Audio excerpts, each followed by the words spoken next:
এখানকার লেবার চার্জও ভীষণভাবে কম, আর সব জায়গায় তুমি পালসারে বিভিন্ন পার্টসগুলো পেয়ে যাবে। N160 আর N250 সিটিং পোস্টার কিন্তু ডিফারেন্ট রয়েছে। এরকম কথাও বলেছে যে পালসার চলে তো চাঁদ তাক, না চলে তো রাত তাক। গাড়ি ছুঁয়েছি, যাহা বলিব সত্য বলিব, সত্য বই মিথ্যা বলিব না। যেমন প্রোজ রয়েছে তেমনি কনস রয়েছে। ওটা পেছনের সিটটা তক্তা, ওটা তক্তা, কিন্তু এখানে তুমি সফটনেস পাবে। যেমন জানার কোনো শেষ নেই, স্পিডের কোনো শেষ নেই। এই বাইকে হাইয়েস্ট, সামনে যে ক্যামেরা ধরে দাঁড়িয়ে আছে সে হাইয়েস্ট 115 তুলেছে, আমি হাইয়েস্ট 108 তুলেছি।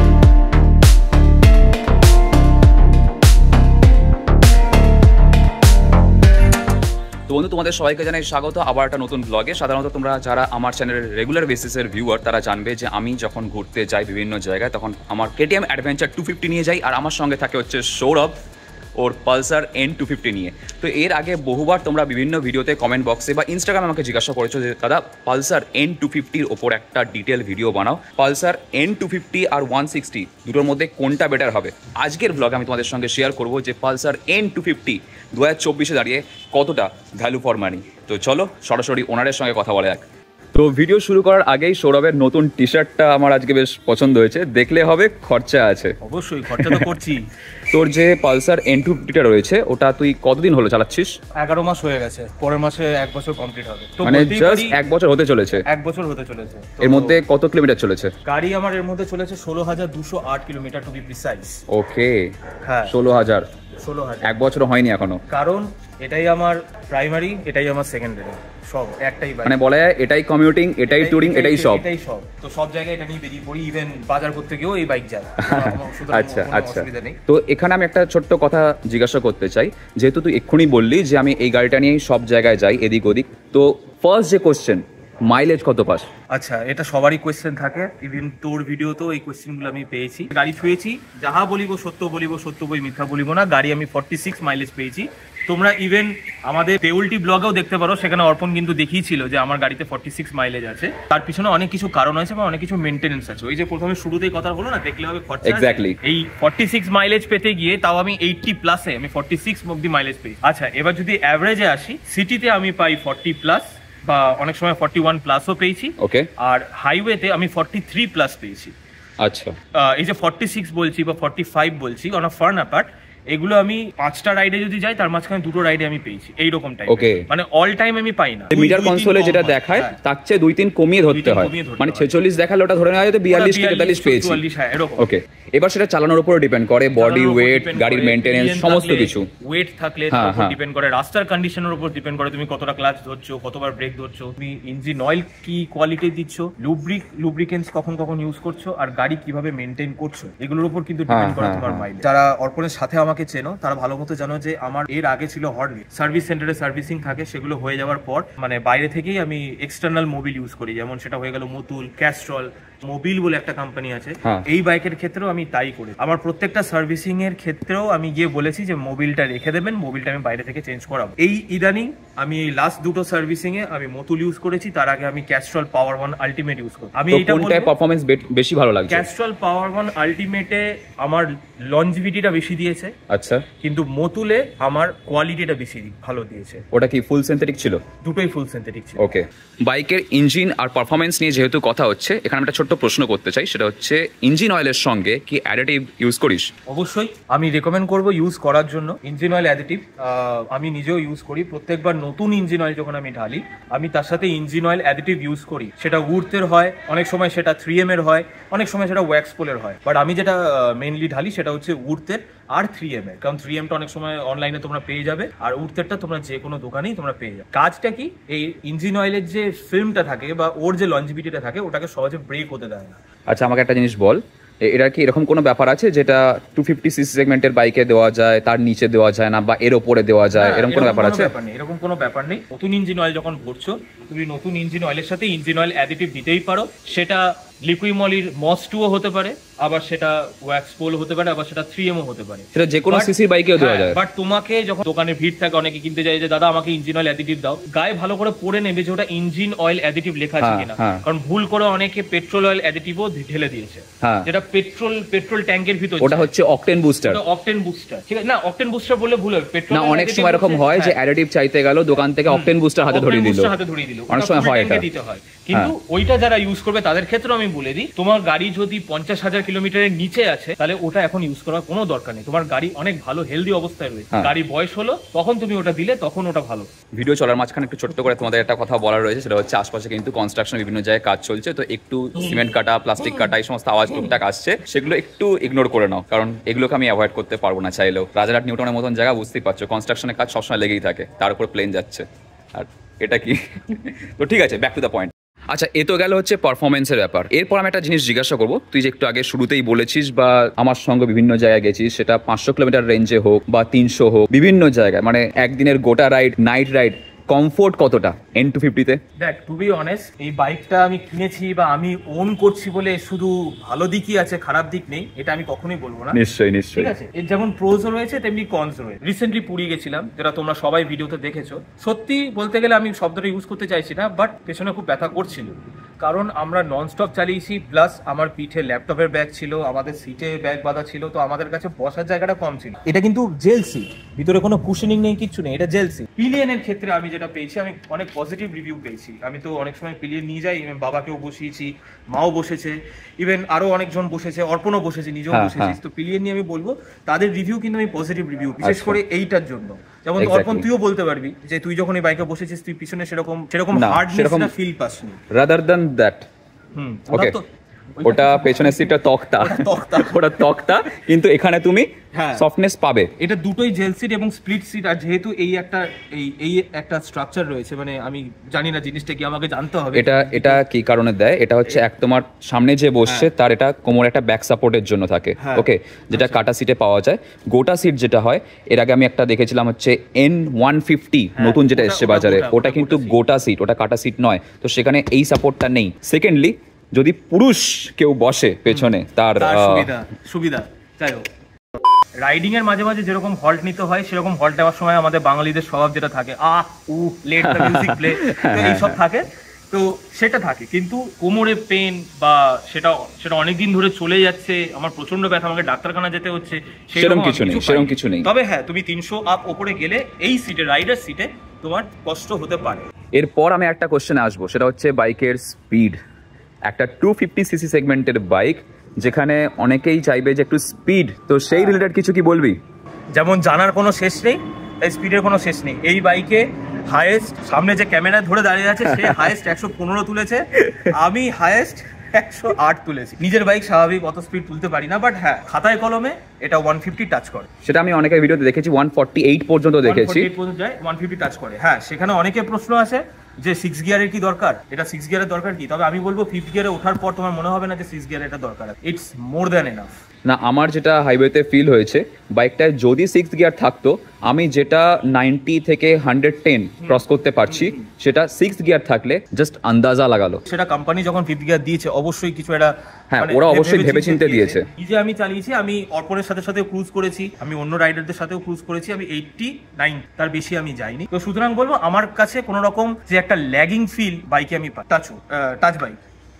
টাচিং দ্য বাইক, আমি কোনো ল্যাগিং ফিল আমি এখন পাইনি। কিন্তু হ্যাঁ, ওই যে তোমাকে বারবার বললাম, একটু আগে যেটা বললাম, তোমাকে মেনটেন করতে হবে বাইককে, মুন্না করে রাখতে হবে, তবেই সে তোমাকে সেই জিনিসটা, সেটা কিন্তু যে কোনো বাইক, আর 1250 মানে সেটা একরকম না, না। তোমার যদি 100 সিসির বাইক থাকেও, সেটাও অনেকের কাছে মুন্নার মতো রাখে। আমার নিজের পালসার 150 ছিল, তো অনেকের একটা ধারণা থাকে যে পালসার, বাজাজ মানে 1 বছর তার ভ্যালিডিটি, 1 বছর পর তার চারিদিক দিয়ে আওয়াজ বেরোবে, তার ইঞ্জিন পারফরমেন্স ডাউন হয়ে যাবে, এই সমস্ত জিনিসগুলো কিন্তু কোনো একটা সময় হয়তো ছিল BS3 BS4 পর্যন্ত। আমার অনেকে এরকম কথাও বলেছে যে পালসার চলে তো চাঁদ তাক, না চলে তো রাত তাক। এটার একটা কারণ আমি বলতে চাই, অনেকেই আছে যারা পালসার ইউজ করে, তারা বড়টা ঠিক নয়, বাট এটা ফ্যাক্ট। সেটা হচ্ছে, যেহেতু বাইক কম দামে দেয় বাজাজ, সেই জন্য তারা মেনটেনেন্স সেরকমভাবে করে না, আর তাতে করে কিন্তু বাইক ডাউন হয়ে যায় দিনে দিনে। তো সেই জন্যই মেনটেনেন্স ঠিকঠাকভাবে করতে পারলে পালসার কেন, যে কোনো বাইক চলে তো চাঁদ তাক, অবভিয়াসলি। সেক্ষেত্রে দাঁড়িয়ে আমি বলবো, I am not a fan boy of Bajaj, I am not even a fan boy of Honda. আমার পাওয়ার দরকার ছিল, আমি পাওয়ার পেয়েছি। প্রথম দিকে আমার বাইকের দরকার ছিল, আমি বাইক কিনি। হ্যাঁ, যে একটা সময় হোন্ডা চালিয়েছে, সে আজকে বাজাজ কিনতে পারছে, অবভিয়াসলি নিশ্চয়ই সে কিন্তু কেটিএম চালালেও তার প্রশংসা করে। ব্যাপারটা হচ্ছে বাইকিং ইজ লাভ। তুমি বাইকিং ভালোবাসো, তুমি রাইডিং ভালোবাসো, তুমি যে কোনো বাইকে যেতে পারো। হ্যাঁ, এবার কারো ড্রিম বাইক থাকে, আমার যেমন ড্রিম বাইক আছে, অবশ্যই সেটা আমি এখন তোমাদের বলবো না, সেটা অন্য কোথাও বলবি, সেটা অন্য কোথাও হবে, ঠিক আছে? তো আমি বলবো না বাজাজের ফ্যান বয় আমি যেমন এটার প্রোজ প্রোজও বলছি, আমি আস্তে আস্তে ধীরে ধীরে আমরা এই কনসেও ঢুকবো যে কি কি রয়েছে।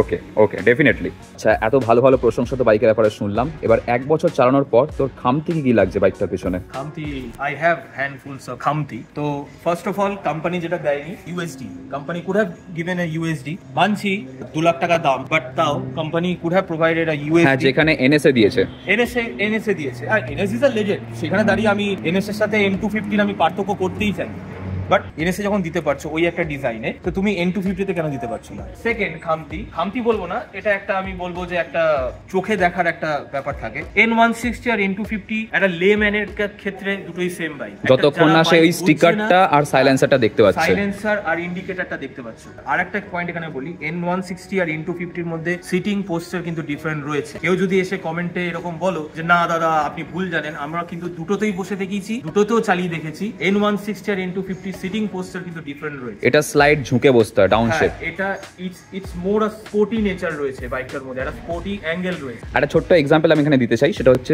ভার্ট পিলন আর ভিট পিলন।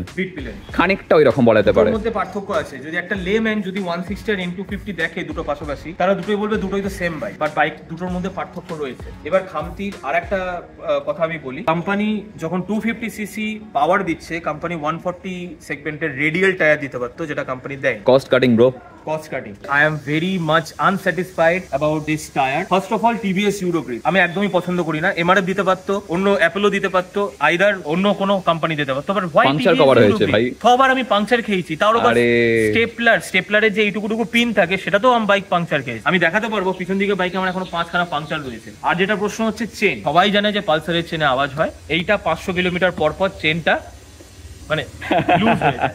ঠিক আছে, আমাকে 500 কিলোমিটার পর রাইড করার পর বা ইভেন 600 কিলোমিটার পর চেন টাইট দেওয়াতে হবে, যেটা আজকেও আমাকে করতে হবে, চেন টাইট দিতে হবে। আর তুমি বুঝতে পারবে চেনটা যখনই লুজ হয়ে যাবে না, তুমি আস্তে আস্তে এইখানে পাওয়ারটা পাবে না। মানে তুমি দিচ্ছ ফুল থ্রটল, অ্যাক্সেলারেশন আসছে না ঠিকভাবে, অ্যাক্সেলারেশনে মনে হচ্ছে কোথাও ল্যাগ করছে। তোমার তখন মনে হবে টায়ারে হাওয়া নেই, বাড়ি এসে চেক করবে, বাবা টায়ারে তো হাওয়া ফুলে পেপে রয়েছে, তাও পাওয়ার পাচ্ছ না। তখন বুঝতে হবে তোমার চেন ঝুলে গেছে। যেটা আমি এখন দেখাতে চাই, এই যে এই দেখো কতটা ঝুলে পড়ে আছে।